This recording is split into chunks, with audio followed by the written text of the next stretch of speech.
North Korea అధ్యక్షుడు Kim recent గా America గురించి అలాగే అమెరికా అధ్యక్షుడు డొనాల్డ్ ట్రంప్ గురించి కొన్ని వ్యాఖ్యలు అయితే చేయడం జరిగింది.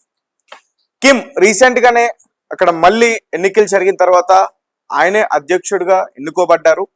అయితే ఈసారి కిమ్ మిడిల్ ఈస్ట్ కంట్రీస్ లో జరుగుతున్న ఈ వార్ గురించి చాలా ఘాటుగానే విమర్శలు చేశారు. ముఖ్యంగా అమెరికా దేశాన్ని అయితే ఒక టెర్రరిస్ట్ కంట్రీ అంటూ కూడా ఆయన మాట్లాడారు. అండ్ మొదటి నుంచి కూడా మనం అనుకుంటున్నాం, ఒకవేళ ఈ ఇజ్రాయెల్ ఇరాన్ అలాగే ఈ అమెరికా వార్లోకి ఈ కిమ్ లాంటి రాక్షసుడు ఎంట్రీ అయితే కొంచెం యుద్ధ ప్రభావం చాలా ఎక్కువగా ఉంటుంది. అలాగే ప్రపంచ దేశాలన్నీ కూడా చాలా ఇబ్బందులు కూడా ఎదుర్కోవాల్సి ఉంటుందంటూ కూడా మొదటి నుంచి కూడా మనం మాట్లాడుకున్నాం. ఒక పక్క ఇక్కడ మిడిల్ ఈస్ట్ కంట్రీస్ లో వార్ జరుగుతున్నాయి. ఇరాన్ గల్ఫ్ కంట్రీస్ లో ఉన్న అమెరికా స్థావరాలపైన అటాక్ చేస్తూ ఉంది. ఇదే టైంలో మార్చి 14th కిమ్ తన కూతురుతో కలిసి సముద్రం దగ్గర ఒక షిప్ నుంచి, ఒక యుద్ధ నౌక నుంచి కొన్ని బాలిస్టిక్ మిసైల్స్ ని లాంచ్ చేశాడు. ఒకటో రెండో ఏదో టెస్ట్ చేయడానికి కాదు, అంటే షో ఆఫ్ ఫోర్స్, తన సామర్థ్యాన్ని చూపించుకోవడానికి ఆ యుద్ధ నౌక పై నుంచి ఒక 10 బాలిస్టిక్ మిసైల్స్ ని అయితే లాంచ్ చేయడం జరిగింది. దీంతో సౌత్ కొరియా అలాగే జపాన్ ఈ రెండు దేశాలు కూడా భయపడ్డాయి. వెంటనే వాళ్ళ నావీ ఫోర్స్ ని కూడా అలర్ట్ చేసింది, దేశ ప్రజలందరినీ కూడా అలర్ట్ చేసింది. అయితే కిమ్ ఈ రకంగా ఎందుకు చేస్తున్నాడంటే దీనికి చాలా బలమైన కారణాలు అయితే ఉన్నాయి. సౌత్ కొరియా అలాగే అమెరికా ప్రెసెంట్ అక్కడ ఫ్రీడమ్ షీల్డ్ మిలిటరీ ఎక్సర్సైజ్ దీన్ని నిర్వహిస్తుంది. అంటే కొన్ని మిసైల్స్ ని వారు సరదాగా గాల్లోకి వేస్తా ఉన్నారు. అంటే కిమ్ దీన్ని ఏ రకంగా భావించి ఉన్నారంటే America south Korea north Korea పైన అటాక్ చేయడానికి ప్లాన్ చేస్తారు. దీనికోసమే అక్కడ ఈ ఫ్రీడమ్ షీల్డ్ మిలిటరీ ఎక్సర్సైజ్ అంటూ ఈ మిసైల్స్ అన్ని కూడా అటాక్ చేస్తున్నారు, లేదంటే ఒక షో ఆఫ్ ఫోర్స్ అంటూ కూడా చెప్తా ఉన్నారు. సో ఈ రెండు దేశాల వల్ల ఎప్పటికైనా నార్త్ కొరియాకి ఇబ్బందే, కాబట్టి మేము జాగ్రత్తగానే ఉన్నాం. ఒకవేళ యుద్ధం లాంటిది వస్తే మేము సిద్ధంగానే ఉన్నాం. మా అణుస్థావరాలు కూడా సిద్ధంగా ఉన్నాయి, మా వార్ హెడ్స్ కూడా రెడీగా ఉన్నాయి. అమెరికానైనా ఎదుర్కొంటాం, సౌత్ కొరియానైనా సరే ఈజీగా ఎదుర్కోగలే సత్తా సామర్థ్యం మా దగ్గర ఉన్నాయంటూ కూడా అని ఈ రకంగా మాట్లాడారు.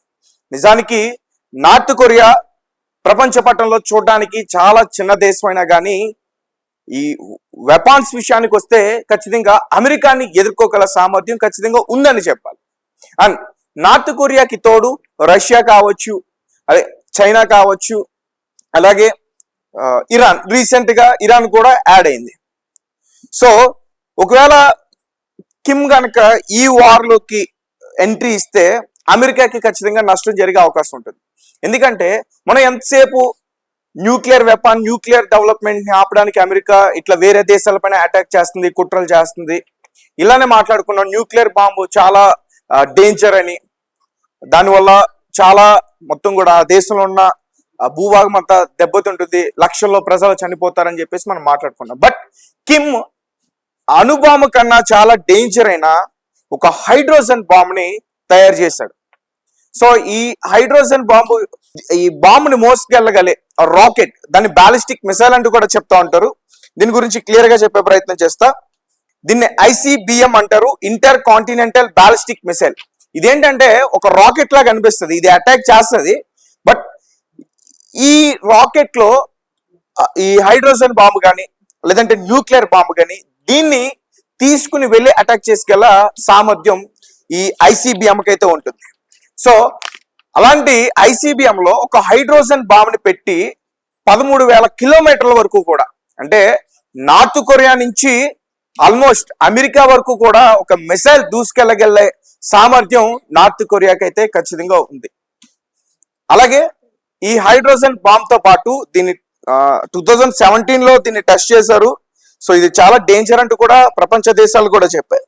అంతకుముందు కూడా ఈ వెపాన్స్ కి సంబంధించి, న్యూక్లియర్ వెపాన్స్ కి సంబంధించి 2006, 2009, 2013, 2016 ఈ ఇయర్స్ లో కూడా చాలా సార్లు టెస్ట్ చేశారు. ఇన్నిసార్లు టెస్ట్ చేసి పాస్ అయ్యి దేశాల ముందు, అంటే మేము ఎవరికి భయపడం, మేము ఒకవేళ యుద్ధం వస్తే మేము కూడా సిద్ధంగానే ఉన్నాం అని గర్వంగా ఇన్నిసార్లు టెస్ట్ చేసి చెప్పిన వ్యక్తి ఎవరైనా ఉన్నారంటే అది కిమ్ మాత్రమే, అలాగే కొరియా మాత్రమే, నార్త్ కొరియా మాత్రమే.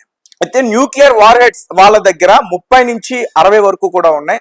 ఒకవేళ యుద్ధం లాంటిది వస్తే మాత్రం అమెరికాని దెబ్బతీయగలే సామర్థ్యం కూడా ఉంది.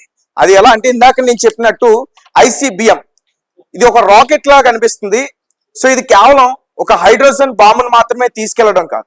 ఇందాక నేను చెప్పినట్టు ICBM సో ఇది ఒక రాకెట్ లా ఉంటుంది. ఇదేంటంటే కేవలం హైడ్రోజన్ బాంబును మాత్రమే మోసుకెళ్లి అటాక్ చేయడం కాదు, దీనికి ఇంకా చాలా సామర్థ్యం ఉంది. రకరకాలుగా దీన్ని తయారు చేశారు. అంటే ఒకేసారి 4 న్యూక్లియర్ వెపన్స్ ని తీసుకెళ్లే సామర్థ్యం కలిగింది. సో 4 న్యూక్లియర్ వెపన్స్ ని తీసుకెళ్లి ఒక్కసారిగా అంతరిక్షంలోకి వెళ్ళి ఎక్కడైతే ఒక దేశం పైన టార్గెట్ చేస్తుందో ఆ టార్గెట్ దగ్గరికి వెళ్ళిన తర్వాత అవి విడిపోతాయి.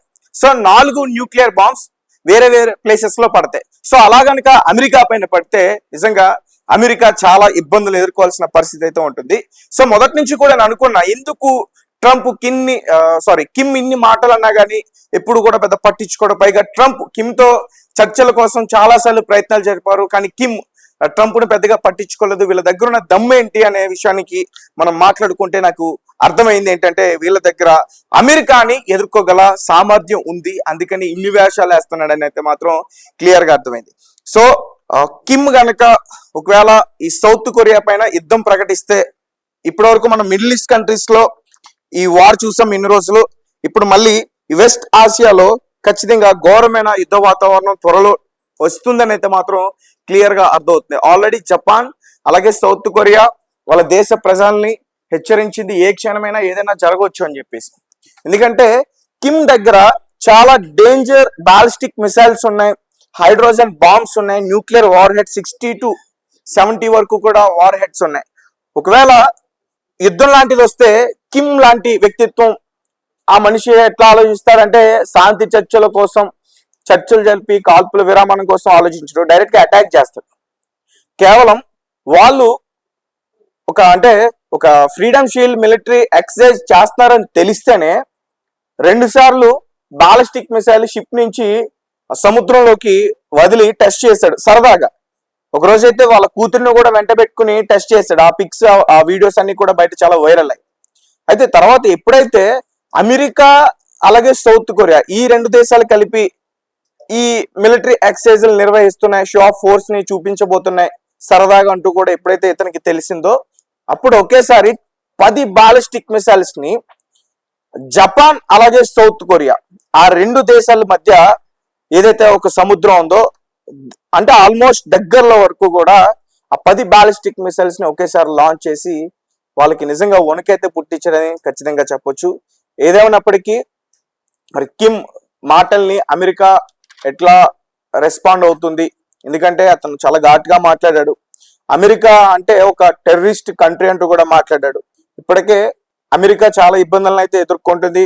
ఒక పక్క ఇరాన్ కి సంబంధించి గల్ఫ్ కంట్రీస్ లో చాలా దాడులు అయితే జరిగాయి, అమెరికా స్థావరాలన్నీ కూడా పోయాయి.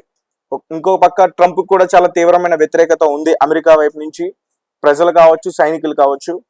మరి ఈ కిమ్ చేసిన వ్యాఖ్యల పట్ల ట్రంప్ ఎలా రెస్పాండ్ అవుతారు, ఏదైనా యాక్షన్ తీసుకోబోతారా కిమ్ పైన, లేదంటే సైలెంట్ గా ఉంటారా?